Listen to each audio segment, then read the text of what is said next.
Hello, people. Welcome to another episode of the Cyber Voice podcast with Jummy.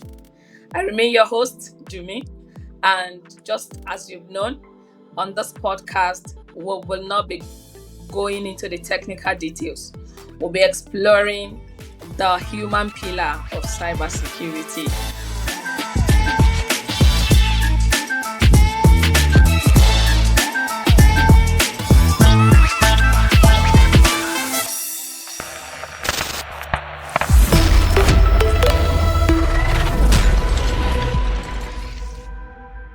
It's another episode, and I am so happy to have a guest with me.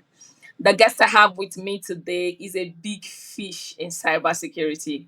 She is a big fish in cybersecurity and even in the women in cybersecurity. I have here with me Dr. Mrs. Iretiola Akerele, popularly called Mrs. AK. Mrs. AK, thank you so much for joining me on this show. I know I may not need too much of introduction for her, but I will still introduce her. She gave me a very slim profile. She's trying to be humble, but yeah, I know she's not. She's more than what she gave me. However, I'm going to go on with her profile. All right. So Dr. Iretiola Akerele is a cybersecurity leader. She has over a decade of experience in cybersecurity and she has excelled in the field, which is very obvious with her results. Beyond the technical roles that she plays, she acts as a in her role as a mentor, as a coach, and as an advocate for diversity in cybersecurity. As a career coach, she has helped quite a lot of talent into moving into cybersecurity and earning in cybersecurity, staying useful in cybersecurity. Our results are there and the numbers are obvious. She is driven by an unwavering commitment to fostering diversity and inclusion, just as I've mentioned. And Dr. Akerele, popularly called Mrs. AK, is a co-founder of Cyblack, a community-driven group that is solely working with bringing up talent in the cyberspace. Um, Beyond that, she's also a member of the board of the popular and the famous CyberSafe Foundation, an organization that is focused on protecting the most vulnerable individuals and businesses from cyber attack. Dr. Akerele is a director of Cyberic Limited, and she's passionate about helping supporting organizations to improve their security posture. I don't know why she did not have all her award. She is someone that Forbes recognized in cyberspace. And all right, the humble Mrs. AK is here. Thank you so much, Dr. Mrs. AK, for coming. Permit me to just shorten your word to your name rather to AK. Thank you so much for joining me on this show. I am so happy. And I know that you're going to share a lot of wisdom nuggets on this show today. Welcome, Mrs. AK. Thank you so much, Jumi. I'm so happy to be here today. And I want to start by saying well done for the good work. I mean, we have come a long way over the years, and I've seen how, in your own little way, you have been able to support and impact people within the cybersecurity community. And I mean, when you shared about this podcast with me, I felt that, oh, this is really amazing work that you are doing. Well done for all the good work. And once again, thank you so much for introducing me. Thank you so much, Mrs. AK, and I'm happy to have you on the show.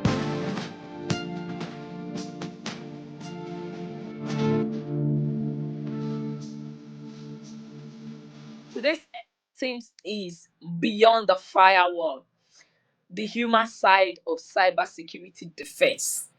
And the angle that we're going to be exploring is how cybersecurity is not just a technical defense, but a deeply human experience shaped by pressure, by judgment, by mentorship, and by resilience. You know, when I got to that part of judgment, I mean, some scenarios just play past in my memory right now, just like it flashed. All right, that's the angle that we're going to be exploring.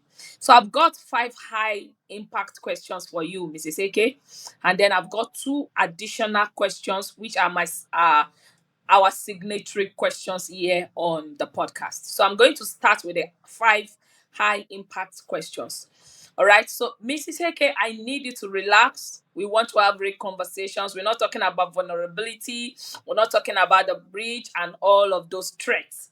We are talking about the human side of cybersecurity. On to my first question for you, Mrs. Heke. When you think about your journey in cybersecurity, what moment made you realize that this field is deeply human and not technical? That's the first question. Okay, thank you so much for that question, Jumi. I think for me, what made me realize that this is not just a technical field is the fact that whether we like it or not, humans are used as one of the entry points for cyber attacks. So it's not just a case of we have technology in place, we have tools in place, we have a lot of sophistication and all that. If you have all that, that's nice. But the question remains, what are you doing regarding the humans? What are you doing regarding the people? How are you ensuring that people are strong within the organization? How are you ensuring that people are not just clicking links? How are you ensuring that people are using very good and strong passwords and so on? So for me, personally, yes, technology is good, it's great, sophistication is very nice, but whether we like it or not, humans, we have to also understand that humans are also very important, because if we don't have humans that are well trained and well informed, then we run the risk of cybersecurity attacks within organizations and even within our personal lives. As humans, if you're not doing the right things, you run the risk of losing your data, losing your information, and all of those kind of risks. Okay, thank you so much, Mrs. Eke, for that response. And of course, people don't want to hear that part, but cybersecurity is not about tools. It's not about the firewall and the codes. It's about people. All right. So I'll ask the second question that says, I need you to walk us through a moment, a real life moment where the pressure of a cybersecurity situation was not technical, but emotional or human driven. Okay, that's a very good question. So I'm going to share from my own personal Yeah. experience what happened. And I think I just shared this just recently, but I will share it Okay. again here. So this happened to me personally. This was deeply human, not technical in any way. I got an email from my bank.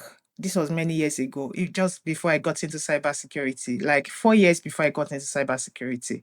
So I got an email from my bank, and the email said that I should input my card information into the link, the website. I should go through the website, input my card information so that they could do something regarding my account, something like that. And there was this urgency in the email saying that do this now or your account will be locked, something like that.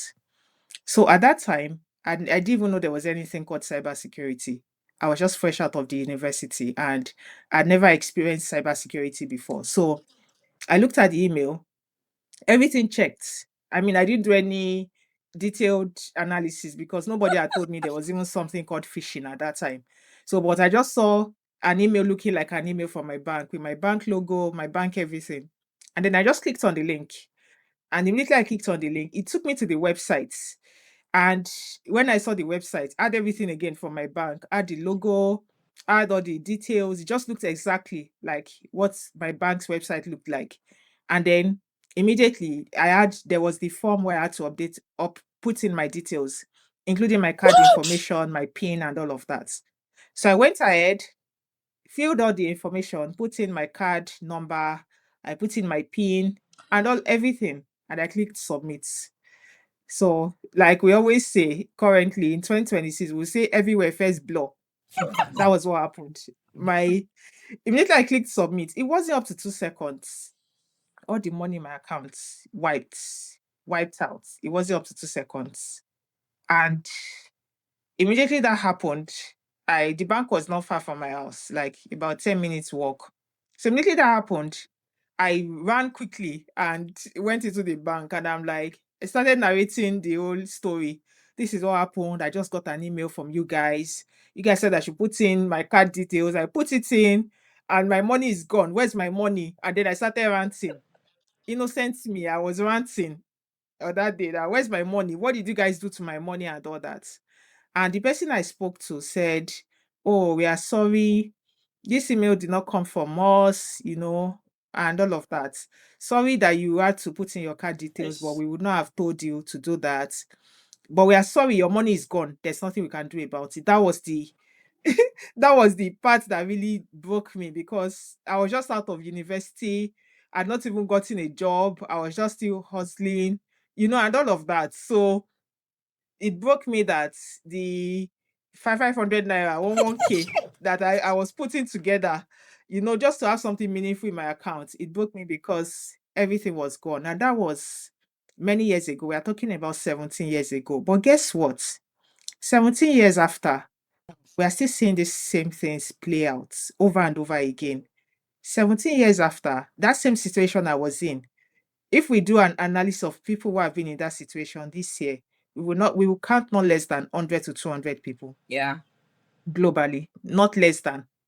That's way more. We are even going to be talking about way more people who are still doing that. So the threat still remains, the weakness is still there. And humans, again, need to always know that some of these things we need to take extra care. It's not immediately you get, they will put fear in you. There will be that sense of urgency. But you have to take a step back and say, no, why are they asking for my card details? Why are they asking for my PIN? Why are they asking for my CVV? And all of that, you take a step back and just think through it before you take any action. you know um that's a valid scenario that is still playing out till today. I mean, as you're sharing your experience, I was having goosebumps around me to say, hey, all the money, the sweat, the whole everything as is gone. I can relate to that, and it's still ongoing. Like, yeah, that's why we are still here to say that we need to talk about the human side of cybersecurity. Enough of the tools, enough of them. I'm not saying they should stop, but yeah, we've had enough of them, and we need to go into the stories behind the human. Okay, so I'll move on to the next one. It's similar to the one that you just responded to. The third question is that we often say that people are the weakest link in cybersecurity.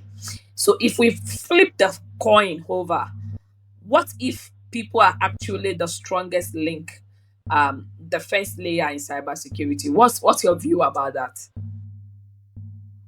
Okay, that's a very good question. What's my view? My first viewpoint is that if people become the strongest link, it's good in a good way, is good, but it means that, I mean, if we get to a point that everyone is the strongest link, it means that we have kind of reduced cyber risks by a lot of percentages. And what does that mean for cybersecurity professionals? That's the question to ask. What that means for us is that it's just a matter of time. We may no longer be in business, reality, because everybody's now doing what they need to do. Mm, Again, but the most important thing is that whether I'm saying this or not, we want to get to a point where people would always be the strongest link. And there's something I always say. It starts from your personal life. If you're a weak link in your personal life, trust me, you can't go to that organization and be a strong link. There's no way. Is 1 plus 1 equals to 2? It's not equals to 1. It's not equals to 0. So you have to be a strong link first from your personal life. mhm. And once you're able to achieve that, it becomes easy in your organization. Just basic security principles. How do you protect your phone? How do you protect your card details? How do you protect your passwords? How do you ensure that you are secure? Yeah. Till now, we still have people who use one password. They have 20 accounts. Only one password, same personal password for Gmail. It's the same password that is in for work email address. It's the same password that is in for X. Same password for LinkedIn. Same password for their bank apps. And across like that. And you can't tell me that such a person can is breaching security. Why? Because it just only takes the breach of one attack and of one account, and every other account would be affected. Yeah. So strong link means that use different passwords across different accounts. Yes, some people have said to me, even when I post things like this on social media, they have said that, oh, it's very difficult. How do you expect me to remember strong password here, strong password there? But it's better to take the pain than for you to be taught a lesson. You don't want to be taught that lesson, trust me. If you have been in that position where somebody has taught you a lesson, you understand what I'm saying. You don't want to be taught that lesson. So being a strong link is very good. Just basic practices. Use another level of authentication. Even if your password is Yeah. breached, let there be a second step. Don't be that person that you won't, when you are going to bed, you won't leave your house, your door wide I'm open. not that. You will lock your door. So if you are doing that, why are you not doing the same practice in your for your information assets that you own? So some things, your social media accounts, protect it as much as possible. Yes, we're in the age where we want to make friends. We want to make strangers our friends. We want to meet new people, but be careful, be cautious. Who is that person that you're bringing into your life? You are sharing all sorts with that person. You think, oh, I can trust this person. This person is now my friend. We met on social media, but yes, person is now my friend. How are you sure that that person is truly your friend? Are you sure that they just don't want to social engineer you? Yeah. And all of that. So being a strong link means that you have to be intentional. You have to be intentional about cybersecurity. You have to be cautious. You have to make cybersecurity a way of life. The same way that you protect the things that are meaningful to you. People will buy expensive things. They will buy designer bags, designer shoes. They will buy nice wares. And you see, they'll take brush. They'll be brushing their designer shoe. Yeah. They protect it because it has meaning to them. So why don't you do the same thing for your information assets? And the moment you can do that, then when it comes to your organization, you will definitely become a strong link too. So what I usually do and what I always emphasize on is be a strong link first from your personal life perspective, and if you can understand that properly, getting into your organization, you would not just wake up and click on any random link Yeah. without double checking. When they say set your password, because they've said minimum of 8 characters, you will now set just 8. There are a lot of people on this table that I'm about to shake. Your workplace will say minimum of 8 characters. You say, okay, 8. Ireti, that's 5. You put your age, 21, that's 7. You now add full stop, that's 8. No, don't do that. If you are doing that, please just stop it. You're not doing anybody any good by doing that. If they say minimum of 8, you can set 16, you can set 14, set 16, and make the combination very strong enough. Why are you putting your name? Why are you putting your age? Your date of birth and all of that. So being a strong link for me is very important, and start from your personal life. And the moment you can imbibe that culture Yeah. in your personal life, when you get to the organization, it becomes very easy to be a strong link. That's absolutely correct, Dr. Ake. And I know a lot of people in my organization, they don't like security team. They'll say, hey, they've come again. And that's absolutely right, because if the human part can be the strongest link, it will reduce the alert, it will reduce the fatigue, it will reduce the pressure that every defenders out there face in various organizations. And also for every end users hearing us, you can use password manager to manage all those your password. You don't have to remember all. Just need to one master password. All right. So yeah, that's it. Moving on to the next question. Um, Dr. AK, you are an experienced mentor and coach. This is related to your mentorship classes and cohorts. In your experience mentoring and building cybersecurity talent, what is the most common misconception that young people have about cybersecurity? or what are the things that they often say that are not true. But yeah, those are their expectations when they are coming in into cybersecurity. Okay, so thank you very much for that question. What I would say is the mindset. And for me, it's very important for young people to come with the right mindset to do cybersecurity. What do I mean by that? A lot of people want to start their cybersecurity journey and they start by saying, oh, I'll start today. In the next 3 to 4 months, I'll start making money. I'll start making millions of naira or thousands of pounds. I mean, it's not bad. It's not bad to think about that, but you need to be realistic with yourself. Where am I currently in this cybersecurity journey? And will I be well qualified enough to even get a job at this period of time? So, coming with the right mindset would help you, not just coming with the fact that, oh, it's a get rich, I'll get rich quickly. Quick. If it happens that you get rich quickly, there's nothing wrong with that, Yeah. honestly.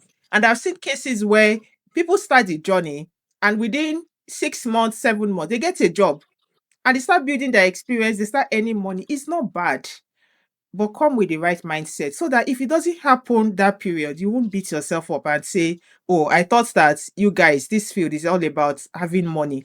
What's Mm. wrong? Is it, am I the problem? So young people should come with the right mindset. That's the first thing. And still on mindset, the right mindset to learn. Yes, I'll mentor you. Yes, I'll coach you, but I cannot spoon feed you, so Yeah. to say. Yeah. You have to do the work. And honestly, this level that I've gotten to, I did the work. There was nobody, in fact, in my own time, nobody mentored me.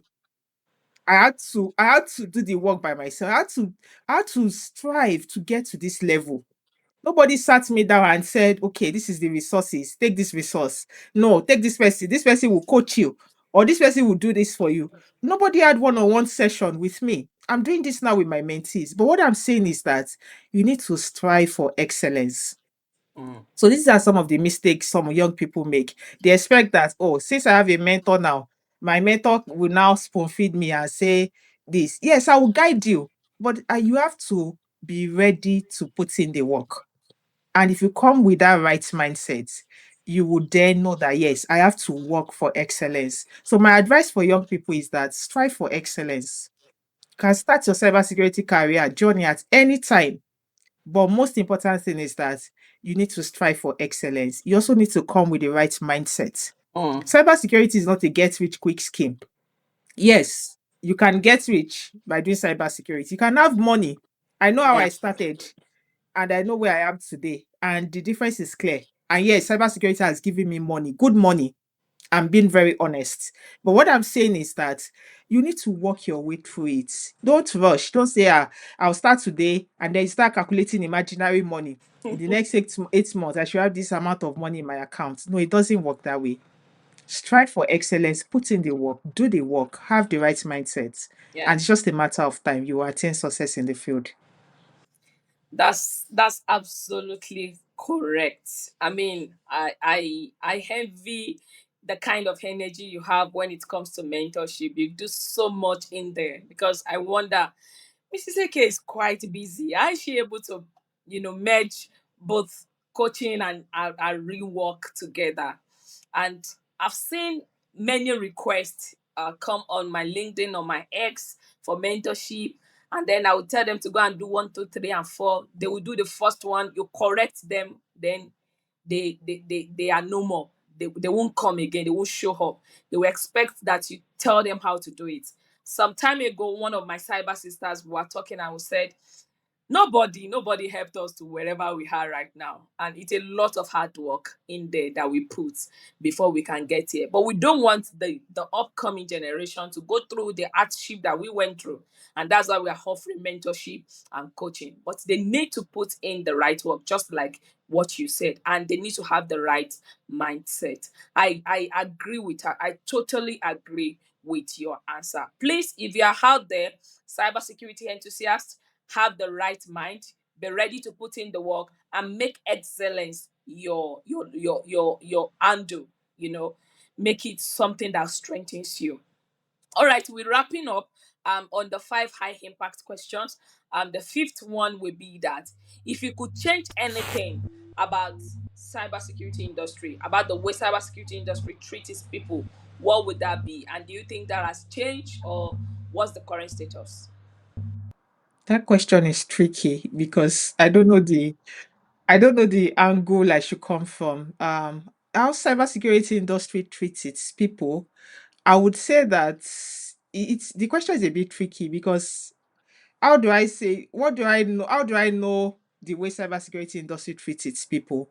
What I would just say is that if I could change one thing about um what the cybersecurity industry is about today, if I take Nigeria for example, what I would change is that for Nigerian government to take cybersecurity more seriously, if I'm permitted to say that. And why am I saying this? I'm saying this because I live in the UK and I see how much the UK government pours into cybersecurity, and I'm always jealous.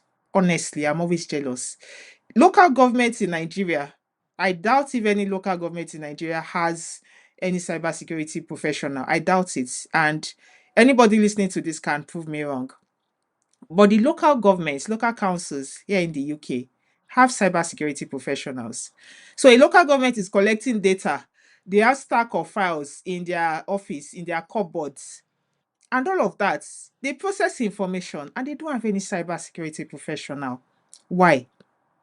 MDAs in Nigeria, it's a struggle to find cybersecurity professionals. Parastatals in Nigeria, different Yeah. government agencies, they store data, they process data, they use data, and all of that. And there are no cybersecurity professionals. And we have Yeah. a big and thriving cybersecurity community. So I don't know how far this podcast would go, but I'm hoping that maybe to get to the Mm. right places, if there are things I could change, if there are things I would love to see within the cybersecurity space, I think it is the government being interested in cybersecurity. Nigerian government needs to be interested in cybersecurity. It's not the private sector is doing well in terms of ensuring that they have cybersecurity professionals. We are not there yet, but yes, they are trying. But what is stopping the government? Why are we churning out skilled people and government cannot tap into this? Across every government organization, not local government, federal Yeah. government, state governments, in all the states, they should at least have a cybersecurity team. Why not? State government is pulling data, pulling information, having different things that they do. So why don't they have cybersecurity teams for God's sake? Why not? So I really hope that this podcast will get to the right places. If there are things I could change, for me, that would be it. Nigerian government is not too late. It's not too late to take cybersecurity serious. I'm sure, Jimmy, you are aware of some of the attacks that happened. You're aware of some of the breaches that we saw on the internet. I mean, every one of us saw it. And I can say, and I'm sure, I'm certain that up till now, some of them just came to give a statement and just continued business as usual. Nothing changed. They didn't even think about, okay, is this not the right time for us to even start having cybersecurity teams? None of them may have even thought about it. But it's not too late. Let's build structure around cybersecurity in Nigeria. We can do it.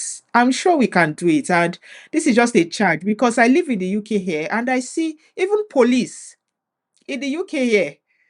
Police, in fact, I've been in sessions whereby cybersecurity sessions are led by police, people who work in the police force here in the UK. So why not? Why not? We should have strong across all the police force in Nigeria. We should have strong cybersecurity teams. They should be driving, championing cybersecurity awareness because some of the work they even do require knowledge of cybersecurity.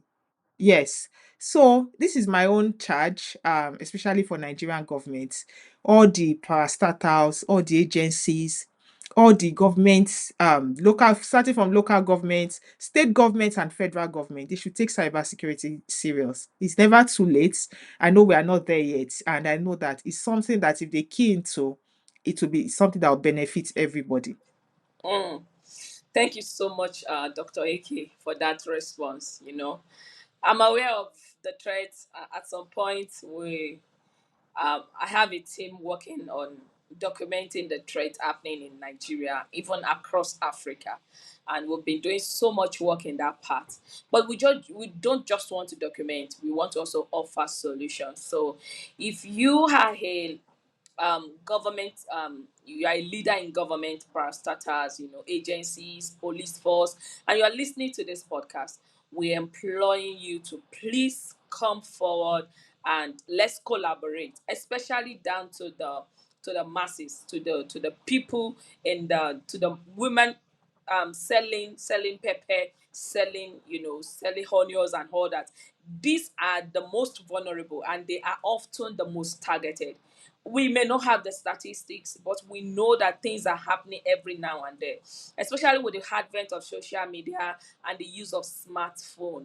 Many of these, some of them rather, they have smartphone, or they use smartphone, and they may not necessarily be able to operate it, by themselves, but they've got children that can operate for them.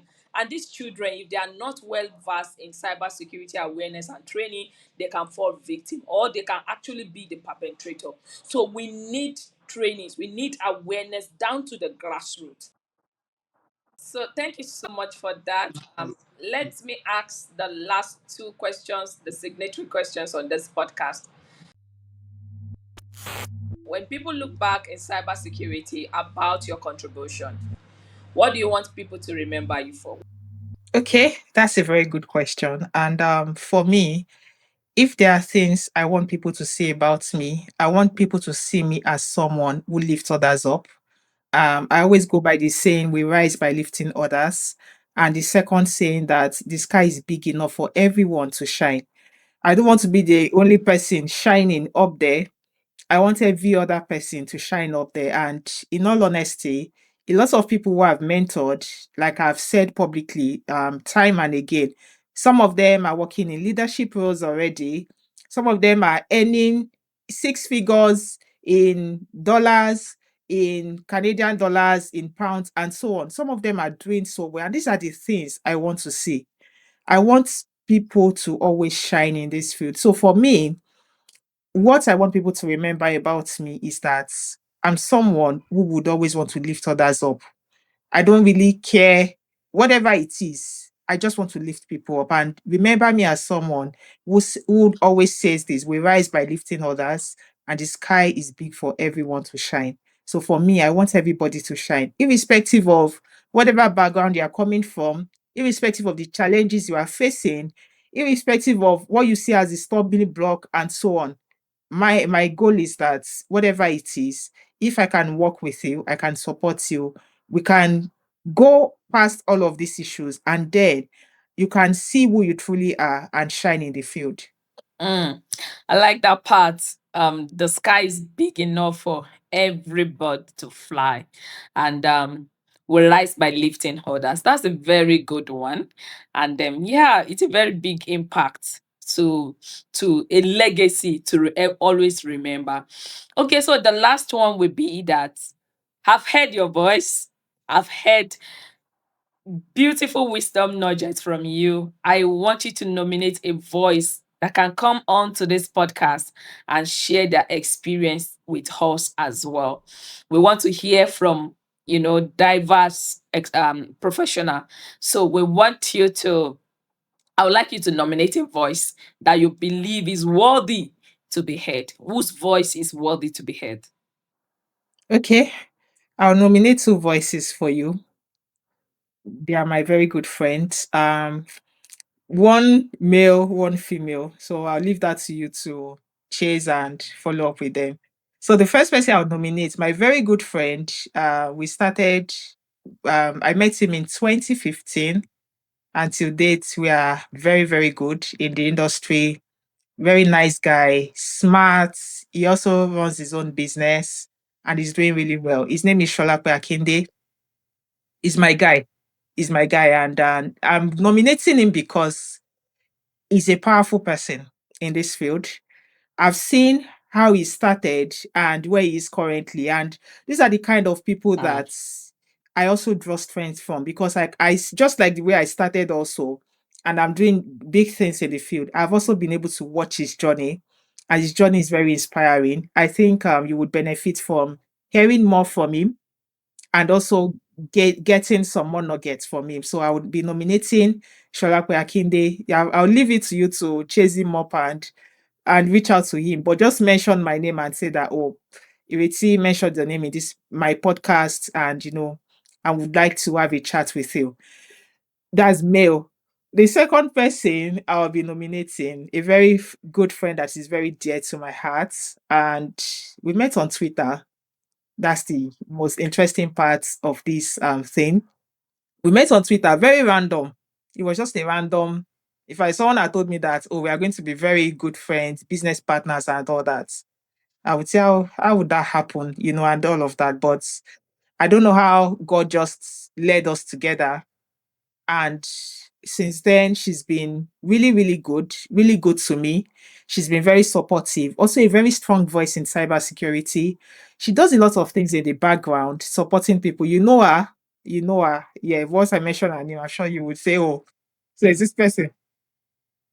She does a lot of things in the background. She's very quiet on social media. She doesn't like to be, she's not like out there like I am. But once in a while, she's just okay, try and all that. But she's very good. I've watched her journey also over the years, and I draw strength from her. I draw inspiration from her. She's a very fantastic person. She has also supported people in the field. She has done a lot, and she does so many things, especially in the background, like I mentioned. And I think you will be able to get some inspiring stories from her as well. And she would also be able to share a lot of tips and nuggets. Her name is Simbiat Sadiq. I know. So I'm I'm sure, shouting her name in my head yeah, already. she's But yeah. my very good friend, someone I can trust.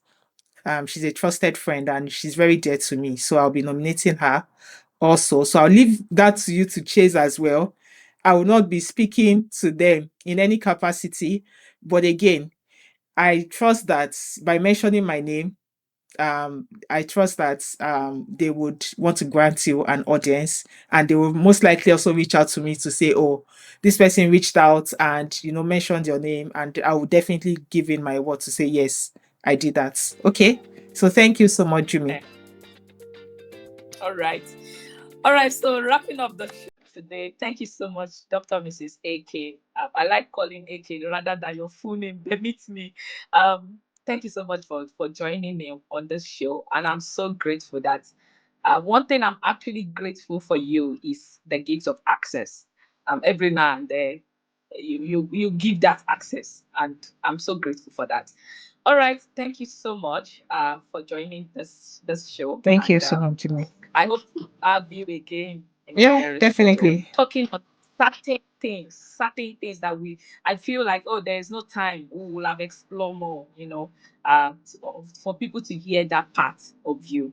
All right, so thank you so much. If you are joining us for the first time, this is the Cyber Voice podcast where we talk about the human pillar of cybersecurity. Do well to join us every 2 weeks of the month. I mean, it's a bi-weekly podcast that will be releasing every now and then on YouTube, on Spotify.